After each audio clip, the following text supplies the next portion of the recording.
Holy crap, guys! This just dropped like 20 minutes ago, and yeah. So TCGPlayer is going to be acquiring Channel Fireball and Binder POS. So this is huge, like extremely huge. And I'm wondering if this has anything to do with all of the negative publicity that Channel Fireball has been receiving lately, since earlier this year, earlier last year.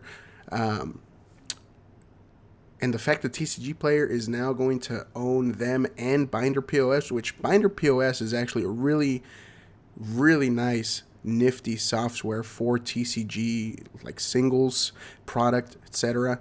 And in fact, now you're going to be able to, like, even regular small like store owners, they can pay, like, I believe the top tier Binder POS is like $200 a month or something like that. Binder POS, and you get like amazing features for that price, like Binder POS. And that's not it. Hold on, dang it, it doesn't come up.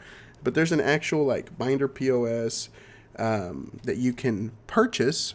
Subscription. That ain't it. Okay, I have to find it, but it should have been. It should have been on. Either way, Binder POS is ridiculous. It's really powerful tool. And now that TCGPlayer is going to have access to it, I don't even know what they're going to be able to do. I mean, it's like, arguably speaking, right? Like Channel Fireball, they opened up their marketplace recently. I think it was earlier this year.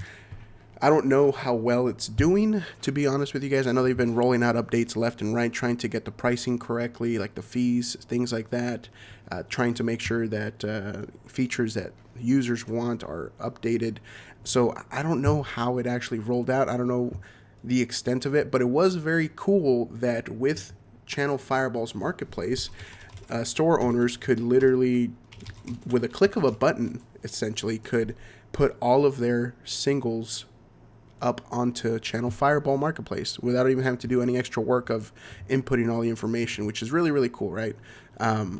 So yeah, guys, like, that is awesome, and this is going to basically make, like, TCGPlayer is it has been the leader of, secondary market for trading card games, sealed products, singles, etc. This is just going to put them over the top, and now I'm wondering, like we spoke about Channel Fireball's recent issues in the past with, stock and manipulating the pricing of product by holding back stock. I wonder how that's going to affect TCGPlayer. I wonder, if Channel Fireball will continue to be, like, if their marketplace is going to still be on there, if you're still going to be able to go shop from their marketplace or Card Shop Live, which is basically like their sister shop. So I wonder if they're just going to get everything under TCGPlayer, and then Card Shop Live and Channel Fireball are no more. I'm assuming that they're going to keep Channel Fireball for their articles, like their articles that they write on there. But man, now, and you may be asking, like, what the heck does this have to do with MetaZoo? And well, it does, because MetaZoo is a TCG, right? Duh. But two, no more Channel Fireball promos, potentially, if this is true. We may be actually getting TCGPlayer promos if, once this is all done, once the transfer happens. I wonder what type of partnership MetaZoo will be entered into TCGPlayer, or will be entering with TCGPlayer, if any. And that's going to be really cool, because honestly, it would be really sick if we had TCGPlayer logo stamped on the card as their promotional card.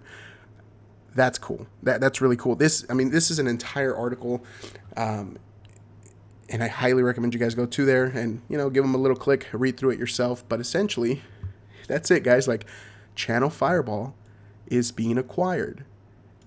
That is awesome. That is awesome news, especially, again, if TCGPlayer will be taking over everything that they do, because I don't think TCGPlayer would be trying to hold back stock to ensure that they get the maximum amount of, like, money from the products, right? So that was very shady of Channel Fireball to do. I understand, but that's a shady business practice, y'all. So here, let's just kind of focus on this down here. As a result of this transaction, the combined company expects to deliver collectibles-focused software as a service solutions and empower retailers in store and online. So that goes back to the whole Binder POS being a really, really powerful tool. Retailers will gain access to a comprehensive POS solution that facilitates the sale of any collectible on a store's shelves while directly connecting the store's inventory to the TCGPlayer marketplace.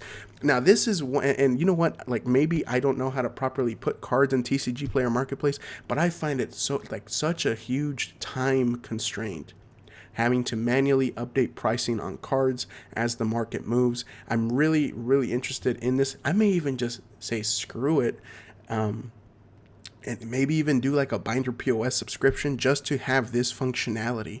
Because if your cards are in Binder POS and this does connect to TCGPlayer Marketplace, if there's a setting in there that allows you to basically, change pricing based on the market, that would be phenomenal, because you're talking about having thousands upon thousands of cards on a release date of the product from opening boxes, and being able to properly adjust that pricing for you without losing value, without losing sales as more product is opened.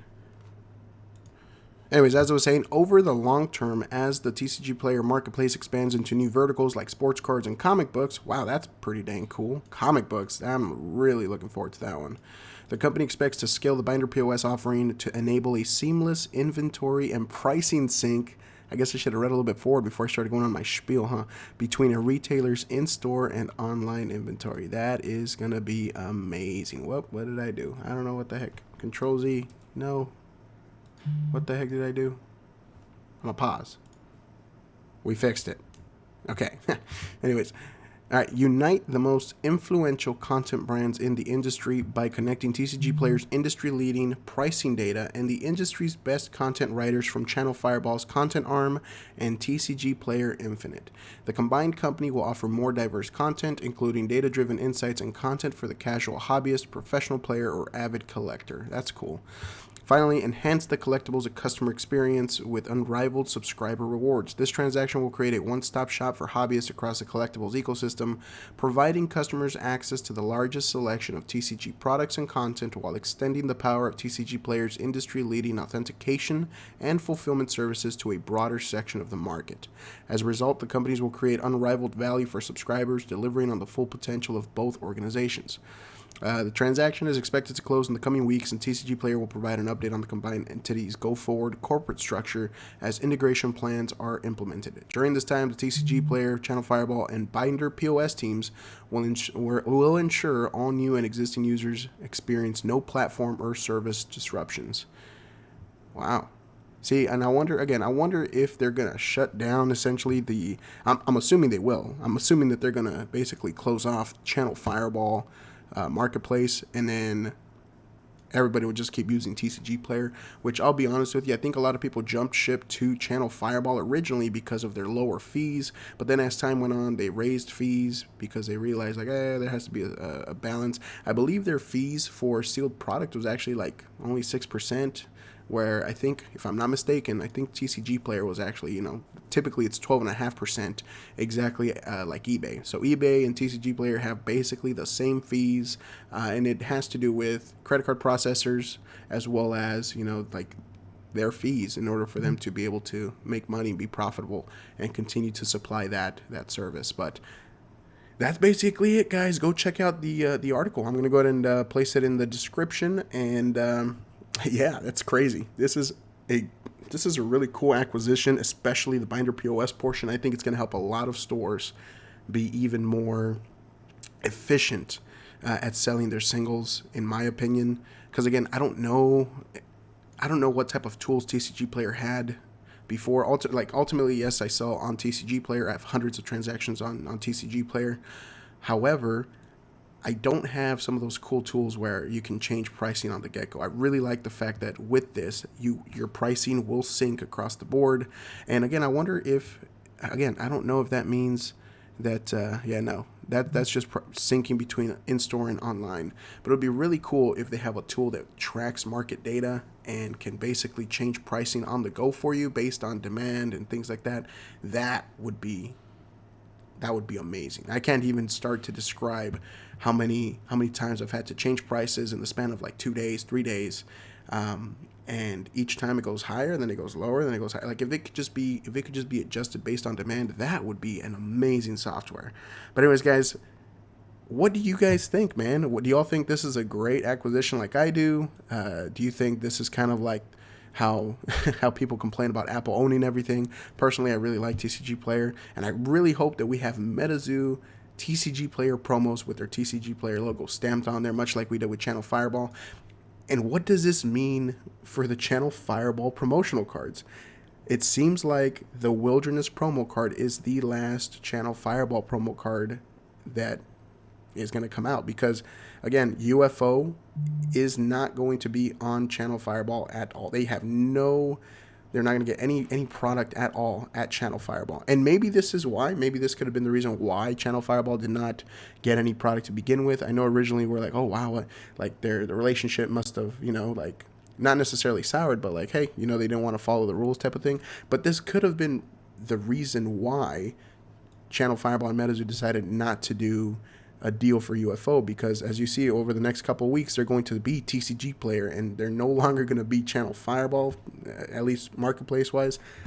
From the sounds of it, again, I don't know. Again, it seems like they're going to close down Channel Fireball marketplace. They're just going to keep the content team and basically merge them together. So let me know what you guys think, and what do you guys think is going to happen to the Channel Fireball promos now? Do you think the prices are going to start going up? I mean, I know I just purchased the Dragon card, the Wilderness for the Cumberland Dragon promo for Channel Fireball. I think I paid like $25 for it. So just, yeah, let me know what you guys think. I appreciate you guys checking the video out. And again, I will see you in the next one. Thank you.